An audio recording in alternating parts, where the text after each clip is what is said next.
tayo guys. Out na.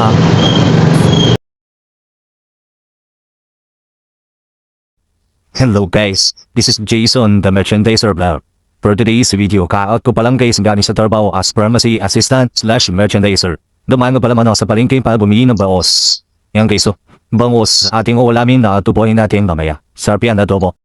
Yan guys, nandito na pala ako sa Burger House. Nung kasang ko ni binili kong bangus, nasa halagang 260 pesos per kilo. Sensya na guys sa Burger House kung medyo masikip, magulo at ang daming nakasampay.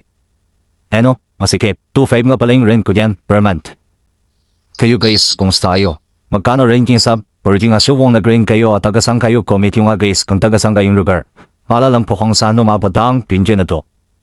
Tsaka guys, magkano nga pa rin rate sa inyo sa province nyo dito sa amin ng rate is 450 provincial rate.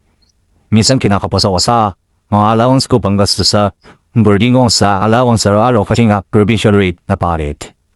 Yan guys yung pangus na binili ko pala kanina sa palengke.